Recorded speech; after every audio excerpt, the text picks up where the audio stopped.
COVID-19 or coronavirus is here.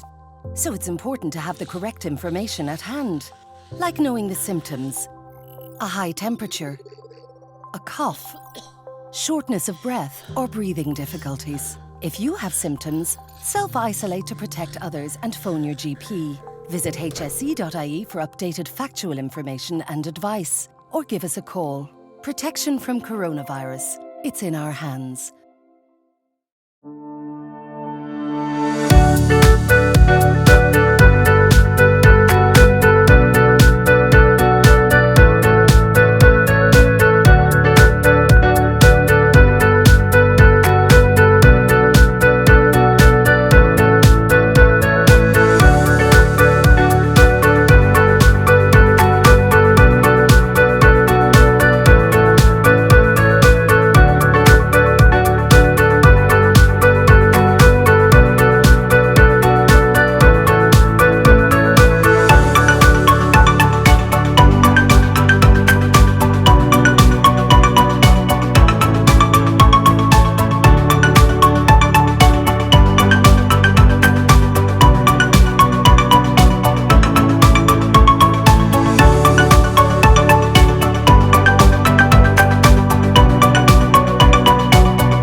Gestational diabetes is one of the most common health problems that can happen during pregnancy.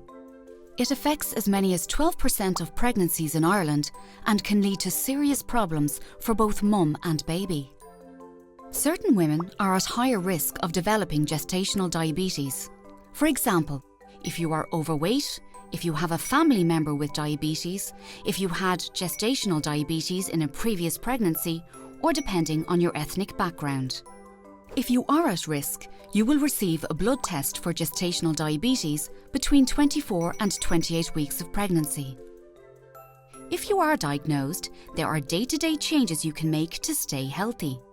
How much exercise you get and what kind of food you eat can have important effects on your health and your baby's health.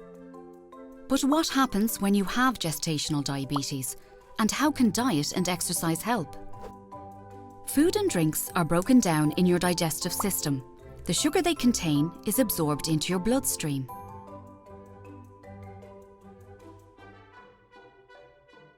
But sugar needs insulin to work. Insulin is made by the pancreas and helps sugar get into your cells. Insulin acts like a key that lets the sugar move from the bloodstream into the cells of your body, where it is used for energy. Pregnancy hormones change the way insulin works in your body. In the later stages of pregnancy, these changes make it difficult for insulin to unlock the cells and allow the sugar to enter. This is what is known as insulin resistance.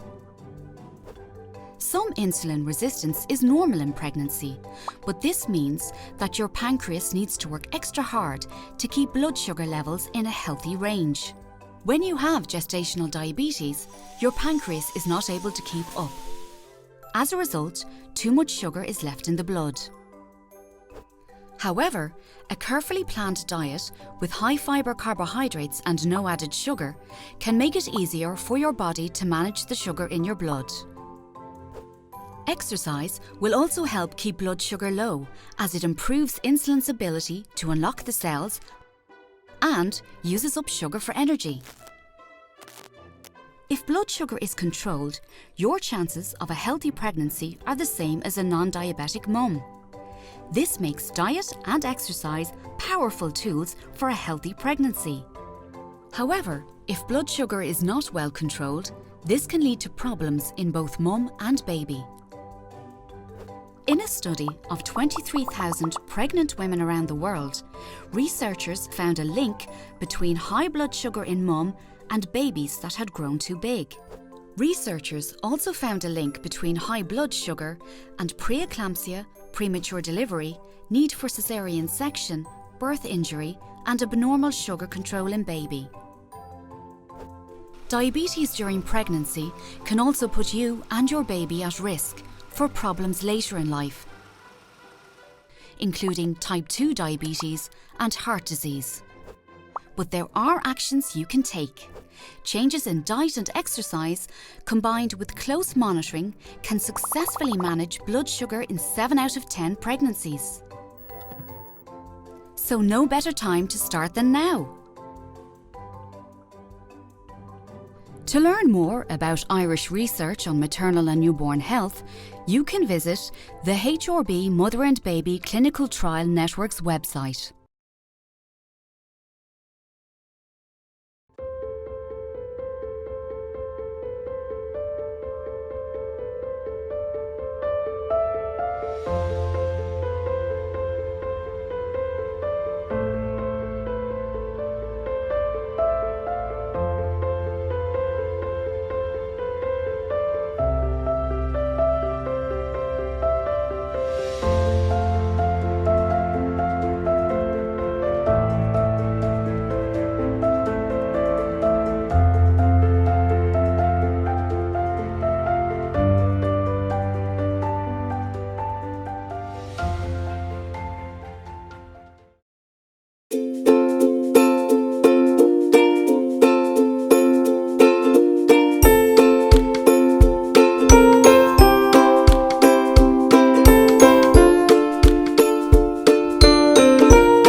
Sinead Thompson and I'm a community midwife at the National Maternity Hospital. I designed and created labour hopscotch in 2015 in response to an increase in the epidural rates and also in medical interventions during labour and birth. The principle of labour hopscotch is to encourage optimal fetal positioning. This means having your baby's head in the optimum position, lined up so it can descend into the pelvis in the optimum position for labour. When this happens, it triggers the spontaneous onset of labour. When women go into spontaneous labour, it's less likely that they'll need induction, and that means that there'll hopefully be less intervention in their births.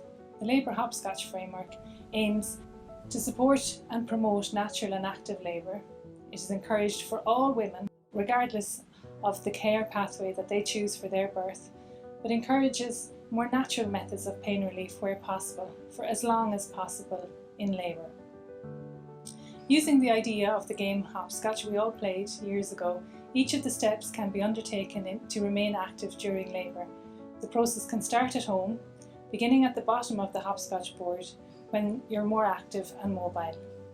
The bottom square of the labour hopscotch is called the mobilised square, and it aims at promoting optimal fetal position.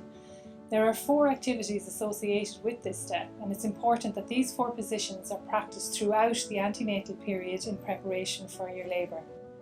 Your midwife will explain the positions to you during your pregnancy.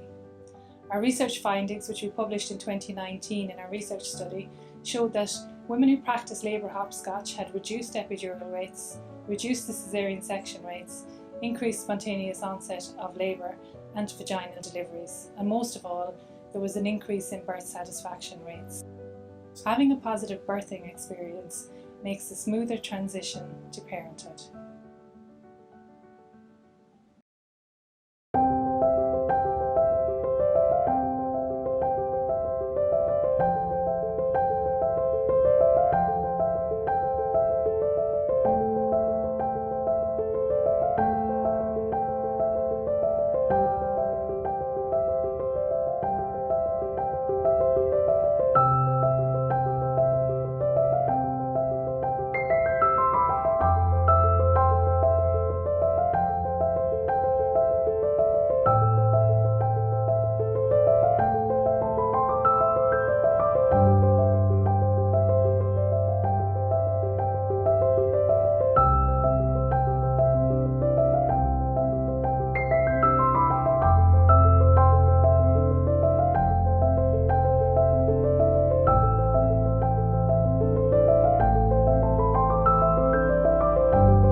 watching your milk for hundreds of millions of years. The composition of your milk is alive and changes throughout the day, the night, the months, and the years to meet your child's needs. Your milk contains stem cells. These are cells that create and repair the body and are being researched worldwide to cure conditions like Alzheimer's and diabetes. Your milk contains components that kill cancerous cells. Your body identifies bacteria and viruses found in your baby's body and environment. You then produce antibodies specifically tailored to those infections and deliver them to your child through your milk. Your milk appears to switch on a gene in your baby's body, which produces a hormone called leptin. This hormone tells your baby when his tummy is full, protecting him against overeating. Your milk contains oxytocin, a hormone that induces relaxation and feelings of well-being in your child and in you. It's all in you.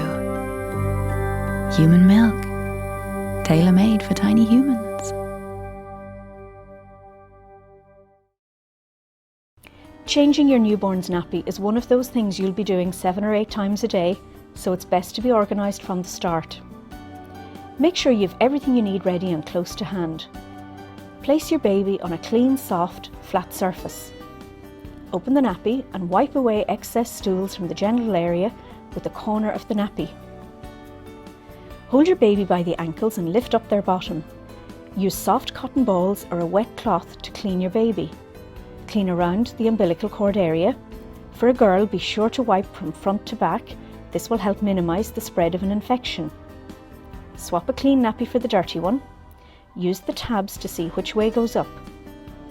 Avoid covering the umbilical cord as this can cause irritation. For a boy, keep his penis pointed down. Fasten the nappy at both sides with the tapes, making sure it's snug, but not so tight that it pinches the skin. Retape the soiled nappy around the contents, put it in a plastic bag and discard it in the bin.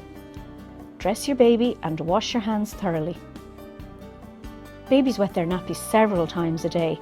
The number of wet nappies is a helpful sign of how much fluid the baby is taking in. Generally, a baby should have 5 to 6 wet nappies each day. This is a good indication that they're getting enough milk.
You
put your cold water in first, you add your hot, you just check it with your elbow. If it's comfortable for your elbow, it's fine for the baby. It's about 36 degrees centigrade, the water temperature. You put your hand underneath the baby's head like that. You just took the baby under your elbow resting on your hip. Now I'm holding the baby in the same position and I'm going to wash the baby's hair. So just wash it nice and gently. This is a very good baby. And I'm going to come back onto my mat and I'm going to lie the baby back down and I'm going to dry the baby's head well. Babies lose a lot of heat from their heads, so make sure that you dry the baby's head very well. Now, when you're lifting the baby into the bath, just turn the baby over on its side, over in this position. Just put one arm, your left arm, underneath the head and hold on to the left arm. And put your right arm underneath the bottom and hold on to the left leg. Now you see there is no way this baby's going to fall on me. I've got the head well supported with my arm here on the left and I've got a good grip of the baby. Now nice and gently you're going to let the baby into the bath. If the baby's enjoying it, of course, just leave them in for a little while. Babies are very used to water from being inside, so they love the sound of the water. I'm going to lift the baby out again. Now you see I'm lifting the baby out nice and gently. So you settle them down, give them a little cuddle, settle them down, and then you're going to dry the baby off well. Don't forget areas where they can get sore if you leave them wet. All babies are quite fat in here, so get right in there under the chin, because if you leave areas wet, they're going to get red and sore. They're all get right onto the armpit here, where they're like that. And another area is get right onto the behind the knees and in the groin area. They're areas that can actually get sore if you leave them wet. So you make sure that you dry those areas off very well.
you.